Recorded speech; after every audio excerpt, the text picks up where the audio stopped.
Oi, pessoal, tudo bem? Hoje a gente vai mergulhar num assunto super sério e urgente aqui no Brasil.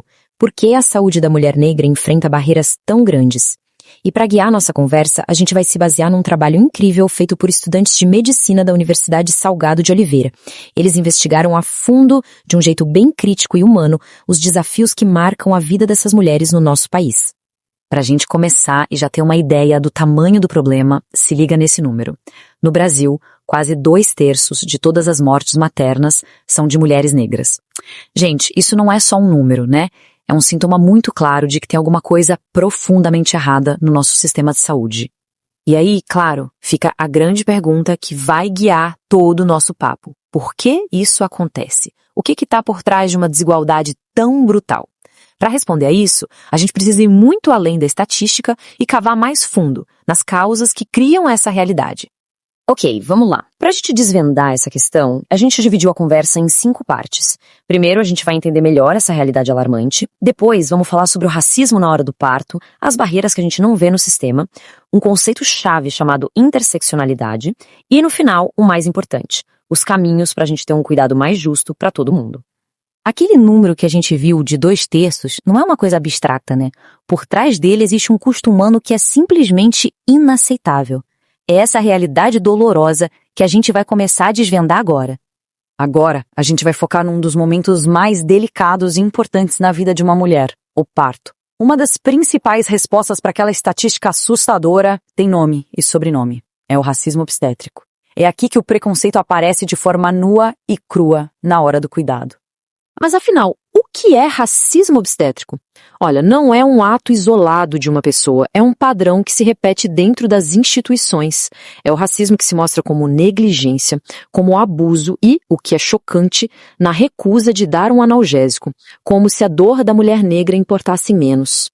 Esse depoimento é de uma força imensa. Ele mostra na prática um estereótipo racista e muito perigoso. Aquela ideia absurda de que mulheres negras são mais fortes e aguentam mais dor. E essa crença acaba servindo de desculpa para ignorar os pedidos de ajuda, causando um sofrimento que poderia e deveria ser evitado. E se não bastasse, esse outro depoimento adiciona mais uma camada. Aqui, a mãe não fala só da cor da pele, ela conecta o racismo com a sua condição social. É a percepção de que, por ser negra e pobre, ela pode ser maltratada sem que nada aconteça. Fica claro como o preconceito de raça e o de classe se juntam para criar um sentimento de abandono total. Esses depoimentos mostram o que acontece ali, no cara a cara. Mas essas situações horríveis não surgem do nada. Elas são, na verdade, o resultado de falhas muito maiores no sistema, de barreiras invisíveis que já existem muito antes de a mulher chegar na sala de parto.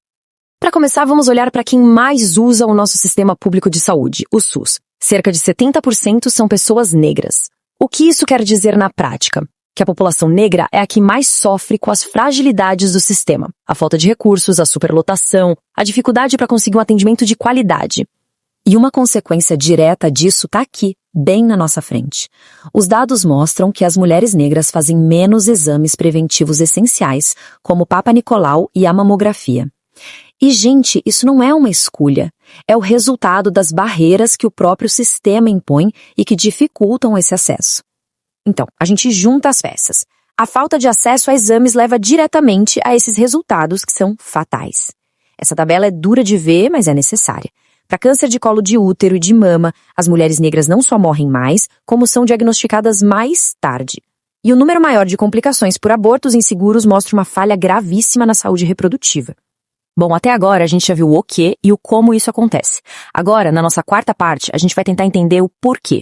E para isso, a gente vai usar uma ferramenta teórica super poderosa que ajuda a conectar todos esses pontos que a gente viu. Essa ferramenta é interseccionalidade. Esse conceito, criado pela jurista Kimberly Crenshaw, mostra que não dá para a gente analisar o racismo e o machismo de forma separada. Para a mulher negra, essas opressões se cruzam, elas se encontram e criam uma forma única e muito mais forte de discriminação. Não é a mesma que uma mulher branca sofre, nem a mesma que um homem negro sofre. E essa interseccionalidade funciona dentro de uma coisa maior, que é o racismo estrutural. O ponto-chave aqui é entender que o problema não são só alguns indivíduos preconceituosos. O problema está na própria estrutura da nossa sociedade. Nas leis, nas instituições, na cultura, que foi construída de um jeito que, historicamente, perpetua a desigualdade racial.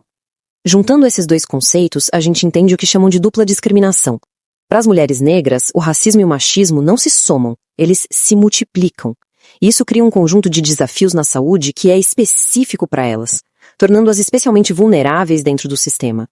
Entender a interseccionalidade e o racismo estrutural é como ter o diagnóstico do problema. Agora, na nossa última parte, vamos falar do tratamento. Sabendo de tudo isso, que soluções concretas a gente pode buscar para construir um sistema de saúde que seja justo de verdade? A solução não é uma coisa só, mas um conjunto de ações. A gente precisa fortalecer políticas que até já existem, como a Política Nacional de Saúde da População Negra.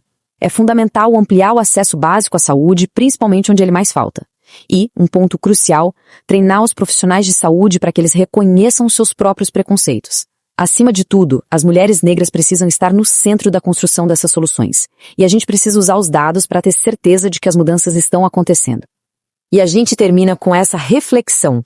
Saúde, na teoria, é um direito de todos. A pergunta que fica não é só para os políticos ou para os médicos, mas para todos nós.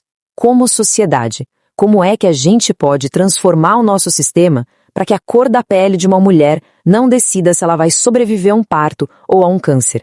A resposta para essa pergunta vai definir o futuro da saúde no Brasil.